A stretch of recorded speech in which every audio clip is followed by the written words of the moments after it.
Bueno, y aquí seguimos, en La Brújula, por Radio La Luna. Y ya estamos en contacto con Mario Kiektik. Buenos días, Mario, ¿cómo te va? ¿Qué tal, Mario? ¿Cómo va? Bien, bueno, vos sos un hombre que está vinculado a la psicología o a la psiquiatría. No, yo, soy psiquiatra. Por lo menos tengo el título y ejerzo de Bueno, quiere decir que, digamos, para decirlo brutalmente, que estás en el tema del cerebro, de funciones superiores en la especie, ¿verdad? Que pasan por allí, por el cerebro. ¿Cómo ves el papel de la creatividad en la construcción del futuro? Recordemos que vos nos habías mandado tus grabaciones, los podcasts, donde habías planteado ideas sobre el socialismo creativo. Sí. Así que vamos a enganchar, después de mucho tiempo, con aquello, pero en este contexto. Bueno, te agradezco que recordaras esos podcasts. De hecho, en mi blog sigo intentando reflexionar sobre un socialismo creativo que es algo que realmente hay que construir, que está muy en el principio, ¿no? De alguna manera uno podría decir, bueno, este programa mismo, yo recuerdo, ya que vos te acordabas de eso, yo me acuerdo también cuando te insistíamos con otros compañeros de lo importante que sería que hicieras un programa como este, digamos, ¿no es cierto? O sea, este mismo programa podría ser un lindo ejemplo de nacimiento de un socialismo creativo. Qué interesante. Yo no sé si es un tema de humanos, ¿viste? No quiero sonar muy raro, Mario, te pido disculpas, pero realmente yo creo que la cosa está bastante complicada, digamos, a nivel de general, no solo a nivel micro, ¿no? Ni que hablar, bueno, que la pobreza, que todo eso ya lo sabemos, ¿no es cierto? Pero, digamos, esto que estudian los colapsólogos, ¿no? La sociedad, para algunos va hacia un gran colapso, para otros va hacia un colapso moderado, pero hay bastante consenso en que si no se toman medidas más o menos fuertes, algún tipo de colapso va a haber. Sí, ¿qué sería el colapso? Sería como que cuando uno se infartó. O ¿cuándo te infartaste? Y bueno, el infartaste ya es tarde, porque en realidad vos tuviste la presión alta, tuviste el azúcar alta durante 20 años y no hiciste nada, el médico te dijo anda a caminar un poquito y vos no ibas a caminar, y bueno, a la larga se da el colapso. El colapso es algo que sea en un momento, pero se va, como que va juntando factores de riesgo antes hasta producirse, ¿no es cierto? Y yo creo que si vamos a hablar de Argentina, si bien yo tengo un enfoque más internacionalista, ¿no? Pero si te pones a pensar nada más en Argentina, una isla perdida en Sudamérica, ¿viste? Hace 70 años que viene juntando factores de riesgo severos. Yo veía nada más esta operación que hay dando vuelta ahora de que la AFI dio a conocer los nombres de los espías y demás. Bueno, será una cosa, otra, pero estaba hecho a mano. La AFI escribe sus informes a mano. De la Argentina. Con lápiz. Argentina, sí, no sé si era un lápiz o viste, no sé si eran fotocopias, no sé. Pero digamos, esa idea de que se hacen las cosas a mano. Entonces, y a esto, digamos, por un lado, un no cuidarse la hipertensión, el azúcar, el sedentarismo, estar pasado de peso, todo lo que hace la Argentina como sociedad, y al lado tenés un mundo donde están pasando cosas, ¿viste? Por ejemplo, en este momento, por cada persona que hay conectada a Internet, hay 10 máquinas conectadas a Internet. O sea, y máquinas con algún nivel de comprensión del entorno, del medio. Si son máquinas que empiezan a un software, ¿no? Que empieza a comprar y vender acciones. Entonces nosotros decimos, vamos al Fondo Monetario, no sé qué. Cuando nosotros fuimos al Fondo Monetario ya el software compró y vendió y tomó un montón de decisiones en forma automática sin que participaran humanos, ¿no? Ese es un poco es decir, situación contextual. Para mí es relativamente grave. Mi pequeño granito de arena es decir, bueno, entre otras cosas vamos a empezar a reflexionar qué podría ser la creatividad, porque mi percepción, pero acepto que puede estar equivocada, es que acá no podemos salir con las viejas ideas, qué sé yo, de un Estado más honesto, por ejemplo, porque no va a alcanzar, simplemente no va a alcanzar con honestismo llevemos la corrupción al cero, tampoco va. Me parece que no va a alcanzar ya a esta altura. Es un derrumbe de la sociedad industrial tan profundo que las mismas organizaciones que sostenían todo aquel mundo industrial, al no estar en el mundo industrial, simplemente ver los conurbanos de las grandes ciudades, el modo de vida, los anhelos de las personas hoy en día en relación a, bueno, cómo va a ser su futuro, en qué van a poner sus días, ¿viste? Eso está todo muy desmembrado. Claro, ahora las sociedades tienen al mismo tiempo la necesidad de generar una idea atractiva a futuro. Exacto. Que contenga al mayor número para poder lograr su unidad y acciones eficientes. Fíjate que vos me acercaste, digamos, a dos líderes socialistas que yo los tenía ahí muy alejados en mi radar, pero que después los incorporé mucho más de cerca, que son Jeremy Corbyn en el Reino Unido, en el Partido Laborista, y Bernie Sanders en el Partido Demócrata de los Estados Unidos. Sanders se acercó hasta quedar casi mano a mano con Joe Biden. Finalmente, la diferencia que le sacó Joe Biden, algunos dicen porque todo el establishment del Partido Demócrata lo abandonó a Bernie Sanders. Ahora, en Estados Unidos, al mismo tiempo se da una situación que es que dicen los analistas que nunca estuvo tan polarizada esa sociedad desde 1860, cuando ganó Abraham Lincoln.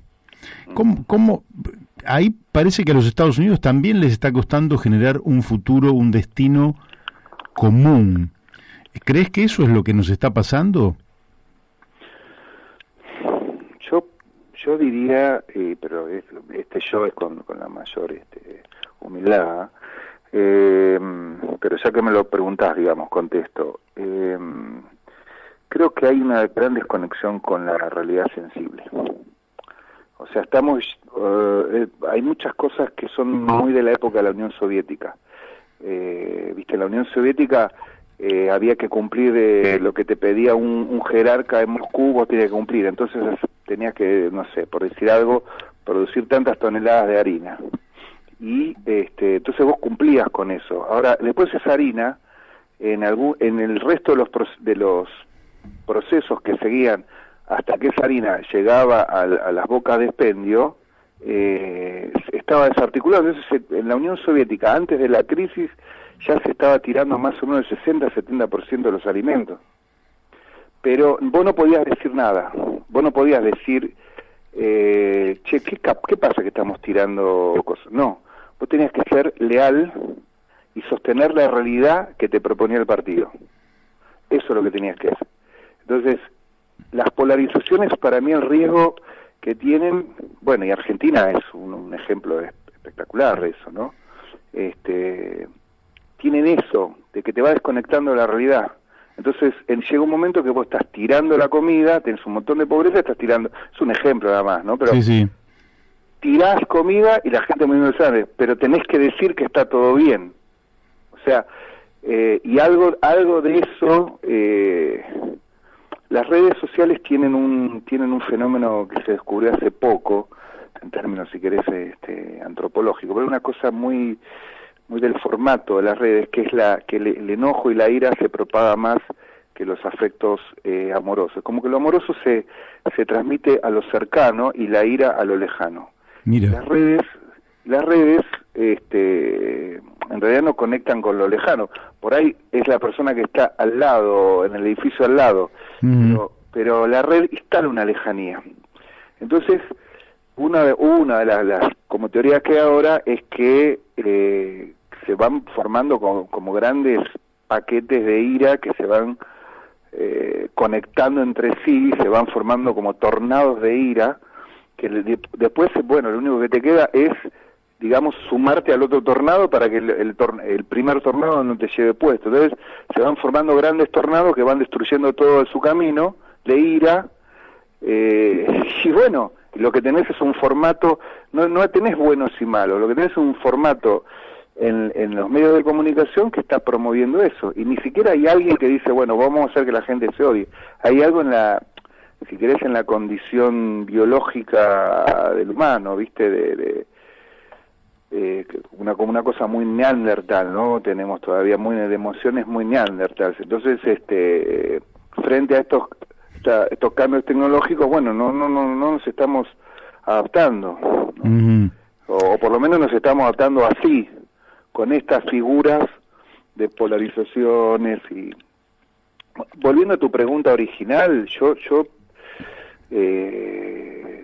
sea, veo pocas salidas, pero de repente esto de todo lo que es el software, toda la maquinaria inteligente, la posibilidad de editar seres vivos que tenemos ahora. Por ahí algún compañero ecosocialista me va a querer fusilar, pero realmente ahora tenemos posibilidades de lo van a terminar haciendo las grandes compañías, y hoy en día se puede editar un ser vivo, una planta se puede editar, se compra el kit y se puede editar.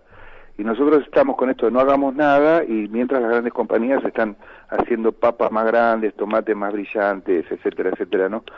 Yo creo que a lo mejor hay algo por ahí, como algo del orden de recuperar la idea de artesanía, que en el fondo es recuperar el lugar del trabajo, pero ya no el trabajo industrial. Nosotros tendemos a pensar el trabajo como eso de ir 8 horas y que te trate bien el capataz y que sea justo a la paga y que te den jubilación, y ese mundo ya no está más.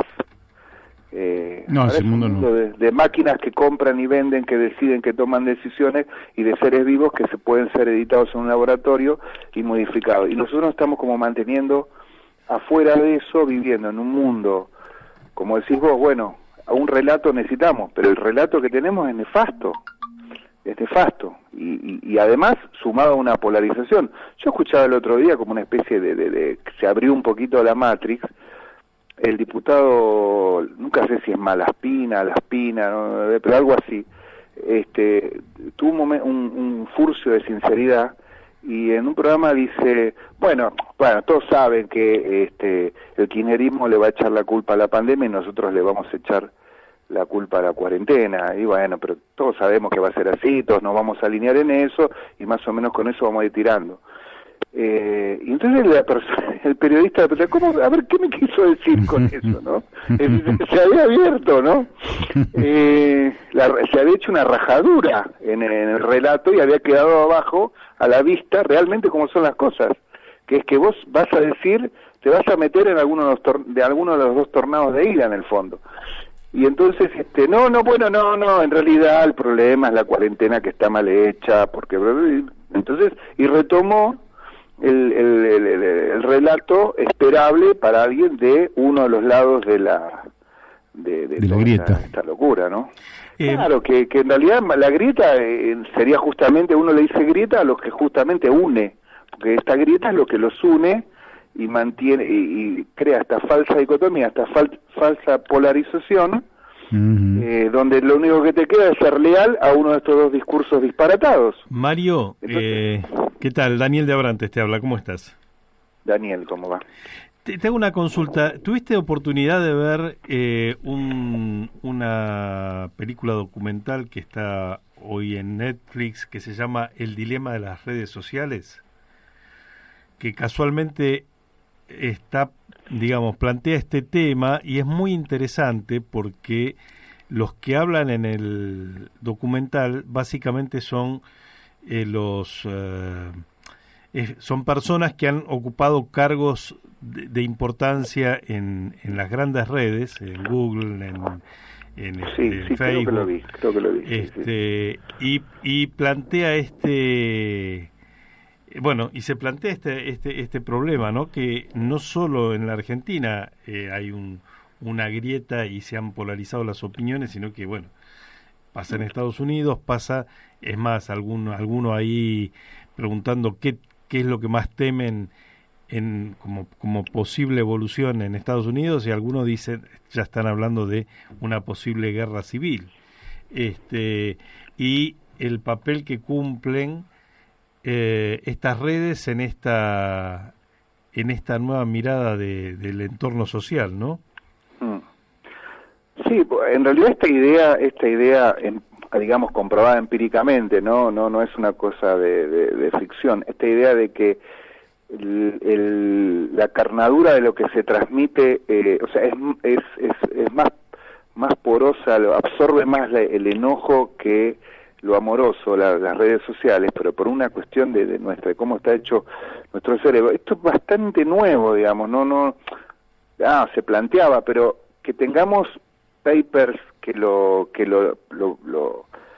pueden expresar con números, con valores, que han estudiado miles y miles de publicaciones de Twitter, de Instagram, de Google. Esto es más para mí, por lo menos, que estoy con estos temas hace mucho. Bueno, de hecho estoy dando en este momento dos talleres de temas de redes sociales y demás en la UBA, así que cosas que tengo fresca. Por ahí estoy hablando de algo simplemente porque lo tengo fresco en la cabeza, y debe haber otros temas mucho más interesantes, pero en lo que es redes sociales pasa esto, y en la historia hay unos cuantos ejemplos de situaciones de no light, de colapsos serios, complicados, ¿viste? Por ejemplo, bueno, es el tema que últimamente me empezó a interesar mucho, que es el colapso maya, digamos, ¿no? Que uno dice, bueno, Mario, pero mira de qué me venís a hablar, algo que pasó hace 1200 años, qué sé yo.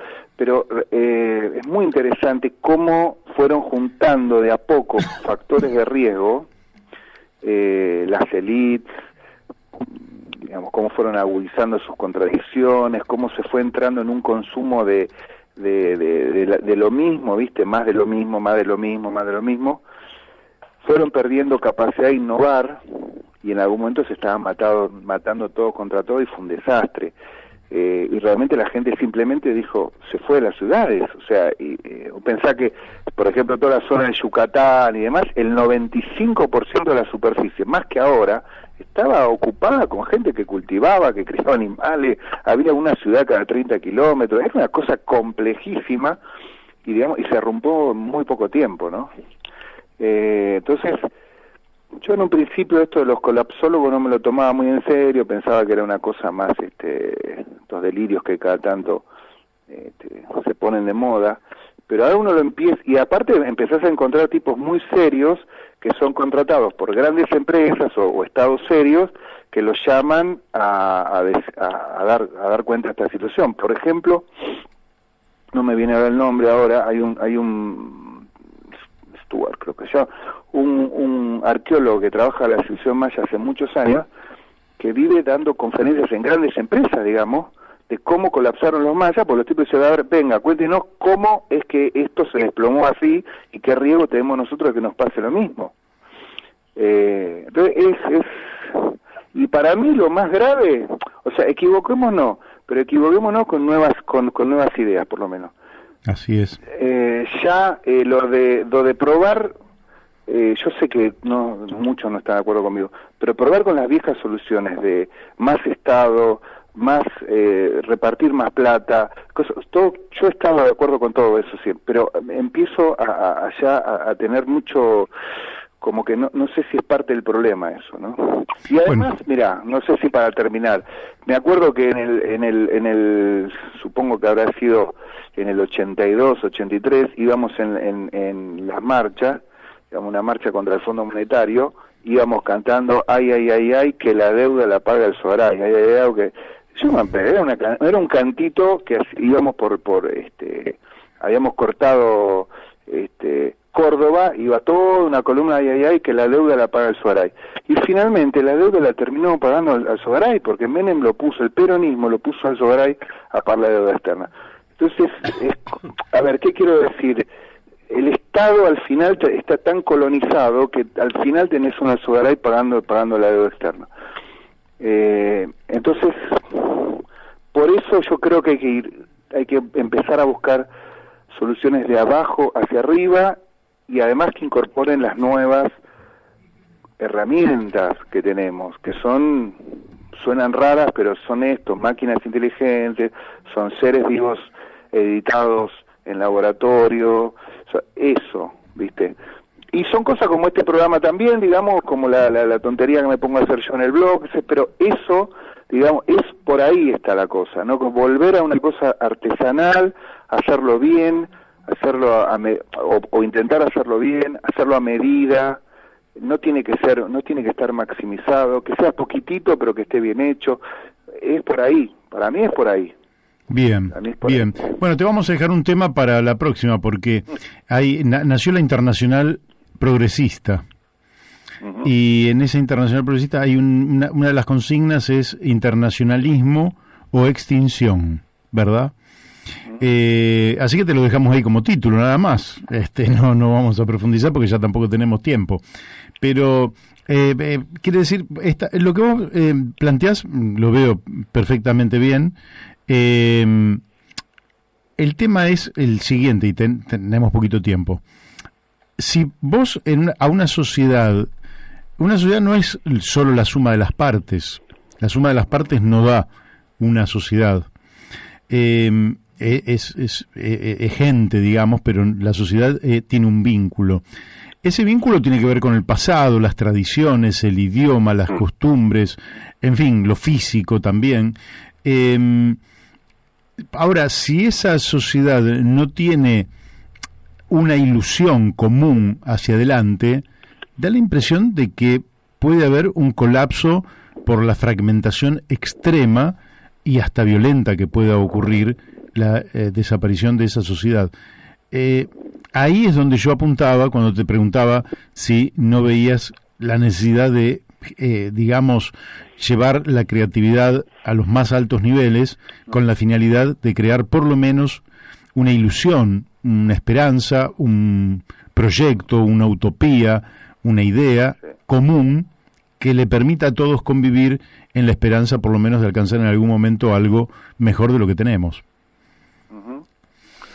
Sí, bueno, estoy de acuerdo que eso tiene que formar parte del juego desde ya, pero al mismo tiempo yo te decía, bueno, cuando eso se ha intentado muchas veces, ya Augusto, digamos, viste, Julio César, Augusto, ya en esa época había como fábricas de estatuas de Augusto que se repartían por todo el Imperio Romano y se hacían ceremonias cuando se las instalaba en las plazas, etcétera, etcétera. Pero el gran problema, me parece, es entrar en esta cosa a lo China o a lo que fue la Unión Soviética, digamos, ¿no? Que donde la lealtad a una realidad propuesta por un partido es la realidad. Entonces de repente la gente está cagando de hambre, estamos tirando comida y resulta, pero no, eso no se puede decir. Cuando pasa eso, ahí es donde paradójicamente se da el colapso, ¿no? Correcto. Se da el colapso. Bueno, Mario, un abrazo. No te quería cortar, pero ya estamos en el minuto 58 y me están sacando del aire. Les agradezco muchísimo el llamado y bueno, cualquier cosa que pueda colaborar saben que cuentan conmigo, así que... Bárbaro. Y vamos a seguir, porque aquí se sale con creatividad y con imaginación, si no, la verdad es que efectivamente comparto los que dicen que marchamos al colapso, solo que teniendo el precipicio allí adelante, si pegamos la curva a tiempo seguramente no nos caigamos. Te mandamos un fuerte abrazo. Dale, un abrazo. Bueno, hemos hablado con el doctor Mario Kiektik.